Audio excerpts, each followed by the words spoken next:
Hai semuanya, hari ini saya mau ngobrol santai soal satu topik yang pasti kalian pernah ngalamin, yaitu prokrastinasi. Ya, nunda-nunda pekerjaan, entah itu tugas kampus, kerjaan kantor, nyusun laporan, atau bahkan sekadar beberes kamar. Kalian pernah nggak sih ngerasa kayak, nanti aja deh, tapi ternyata nanti jadi besok, besok jadi minggu depan, tiba-tiba udah mepet deadline? Saya paham banget rasanya. Saya juga manusia biasa yang sering banget ketemu situasi itu. Nah, makanya hari ini saya mau ajak kalian ngobrol soal satu metode simple tapi powerful banget buat ngalahin prokrastinasi.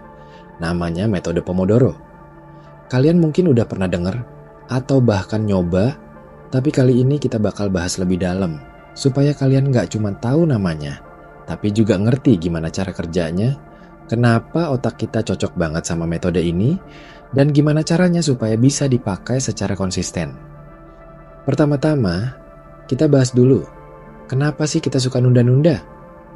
Banyak orang bilang, saya pemalas atau saya nggak disiplin. Tapi faktanya, prokrastinasi itu nggak selalu soal kemalasan loh. Kadang itu soal takut. Takut gagal. Takut nggak sempurna. Takut kalau nanti udah dikerjain tapi hasilnya nggak memuaskan. Jadi, bukannya malas, tapi otak kita cari pelarian biar nggak harus berhadapan sama ketakutan itu. Selain itu, otak manusia itu emang suka banget sama yang instan dan nyenengin. Bandingin aja, mana yang lebih gampang? Nonton video lucu di TikTok 5 menit atau nulis esai 5 menit? Jelas otak bakal pilih yang lucu dan gampang dicerna. Padahal kalau ditunda-tunda, makin lama justru makin stres. Pernah kan kalian merasa, kenapa sih saya nggak mulai dari kemarin? Padahal kalau dari kemarin saya udah kerjain, sekarang nggak bakal begini. Nah, itu dia perangkapnya. Makanya, kita butuh strategi biar bisa nipu otak kita sendiri supaya mau bergerak. Dan disinilah metode Pomodoro masuk. Jadi, apa itu metode Pomodoro? Singkatnya, ini teknik manajemen waktu yang dibuat sama Francesco Cirillo di akhir tahun 1980-an. Namanya diambil dari timer dapur berbentuk tomat. Pomodoro itu bahasa Italianya tomat. Intinya, kita kerja fokus selama 25 menit, terus istirahat 5 menit. Satu sesi Pomodoro itu 30 menit total. Setelah 4 sesi, kalian ambil istirahat lebih panjang, sekitar 15-30 menit. Nah, kalian mungkin mikir, cuma 25 menit. Emang cukup? Justru itu poinnya. Kadang masalahnya bukan di seberapa lama kalian kerja, tapi di gimana cara kalian mulai. Otak kita suka menganggap tugas itu monster besar yang butuh waktu berjam-jam. Tapi kalau kalian pecah jadi blok-blok kecil, tiba-tiba rasanya lebih ringan. Kayak, ya udah, saya kerjain dulu aja 25 menit, nanti mikir lagi habis itu. Coba deh bayangin kalian lagi nulis skripsi atau laporan kerja. Kalau mikir, saya harus selesain 10 halaman hari ini, pasti langsung stres. Tapi kalau kalian pecah, 25 menit nulis, 5 menit istirahat, ulangi, rasanya lebih manageable. Bahkan seringnya, setelah 25 menit, kalian malah keterusan. Karena ternyata bagian tersulit bukan nulisnya, tapi mulai nulis. Saya kasih contoh sederhana ya. Bayangin kalian mau bersihin kamar. Kalau mikir bersihin semua, mulai dari nyapu, ngepel, beberes lemari, langsung pusing kan? Tapi kalau bilang, oke, saya beberes meja dulu 25 menit, nanti sisanya nyusul, kalian bakal lebih gampang mulai. Yang menarik, metode Pomodoro ini bukan cuma soal nyicil kerjaan, tapi juga soal melatih fokus. Di era sekarang, fokus itu aset langka banget. Kita gampang banget keganggu. Baru mulai kerja, ada notifikasi WhatsApp. Baru baca buku, scroll Instagram. Dengan Pomodoro, kalian kasih otak kalian batasan. Selama 25 menit ini, saya fokus. Gangguan nanti dulu. Ini latihan kecil yang kalau rutin dilakuin, lama-lama bikin kalian jago mengatur perhatian. Tapi jangan salah, ya. Istirahat 5 menit itu penting banget. Kadang kita suka mikir, udah mood nih, lanjut aja terus. Tapi kalau terus-terusan tanpa jeda, kalian bakal capek dan akhirnya kehilangan fokus. Istirahat sebentar itu kayak nge-refresh otak supaya sesi berikutnya tetap tajam.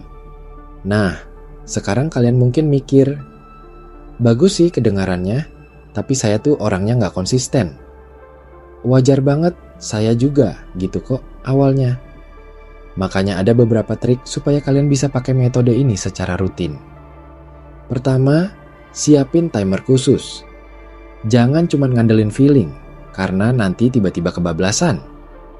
Kalian bisa pakai aplikasi timer Pomodoro di HP, atau kalau mau yang klasik, beli timer dapur beneran biar makin niat. Kedua, tentuin dulu tugas apa yang mau kalian kerjain. Jangan pas timer udah nyala, kalian baru mikir mau ngerjain apa. Itu malah buang waktu. Sebelum mulai, tulis dulu. Sesi pertama mau ngerjain apa, sesi kedua mau apa, dan seterusnya. Ketiga, catat progres kalian. Setiap kali selesai satu sesi, kasih tanda centang atau coret di kertas. Kelihatan sederhana, tapi ini penting banget buat ngasih rasa puas dan bukti visual bahwa kalian udah bergerak maju. Kadang yang bikin kita males tuh karena nggak ngerasa ada progres. Selain itu, kalau kalian ngerasa sesi 25 menit terlalu panjang atau pendek, nggak masalah banget buat menyesuaikan. Ada orang yang lebih nyaman kerja 50 menit, istirahat 10 menit. Ada yang malah cuma sanggup 15 menit fokus, terus break. Intinya, sesuaikan sama ritme kalian. Metode ini fleksibel kok. Saya juga mau ngajak kalian mikir dari sisi psikologisnya. Kenapa sih metode ini bisa bekerja?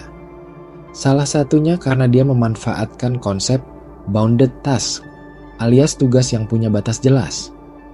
Otak manusia lebih suka sesuatu yang ada ujungnya. Kalau kalian bilang, saya mau kerja 2 jam non-stop, otak langsung mikir, berat banget. Tapi kalau bilang, cuma 25 menit kok, otak mikir, sebentar aja.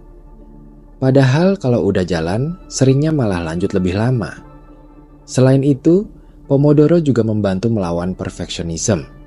Banyak orang nggak mulai-mulai karena nunggu mood sempurna, suasana sempurna, ide sempurna. Padahal, kalau kalian mulai aja, seringnya ide dan mood itu muncul di tengah jalan, bukan di awal. Jadi metode ini ngajarin kalian, lebih baik imperfect action daripada perfect intention. Saya juga mau bahas soal istirahat. Jangan anggap remeh break kecil ini, ya.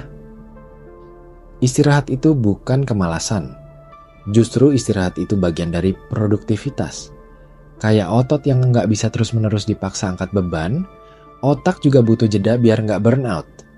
Bahkan, kadang ide-ide brilian muncul justru pas kalian lagi nggak mikirin kerjaan, pas lagi nyantai.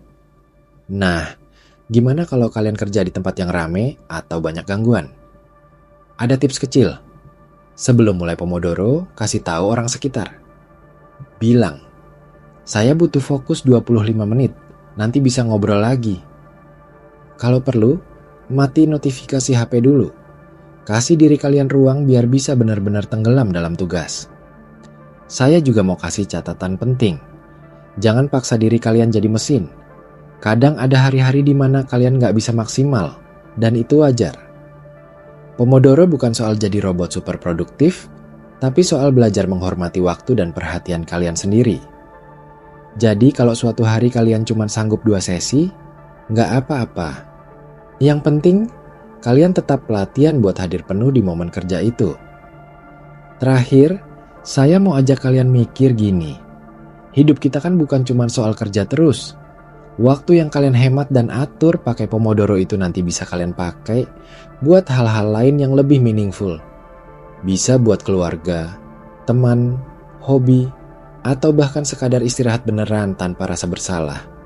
Karena kalian tahu, kalian udah melakukan yang terbaik saat waktunya kerja. Jadi, yuk kita coba sama-sama. Nggak perlu nunggu hari Senin atau tanggal 1 bulan depan. Mulai aja hari ini. Coba 1 sesi Pomodoro buat tugas kalian yang paling mendesak. Rasain gimana rasanya. Kalau cocok, besok tambah lagi. Kalau nggak cocok, nggak masalah. Setidaknya kalian udah coba. Dan ingat, kalian nggak sendirian dalam perjuangan melawan prokrastinasi ini. Semua orang, termasuk saya, pasti pernah ngerasain. Yang penting bukan soal jadi sempurna, tapi soal mau terus belajar dan cari cara supaya lebih baik. Sekian dulu ngobrol kita hari ini. Semoga apa yang saya share soal metode Pomodoro bisa bantu kalian ngelewatin hari-hari penuh tugas dengan lebih ringan. Kalau kalian punya pengalaman menarik soal ini atau tips lain yang mau dibagi, jangan ragu cerita ya. Kita sama-sama belajar.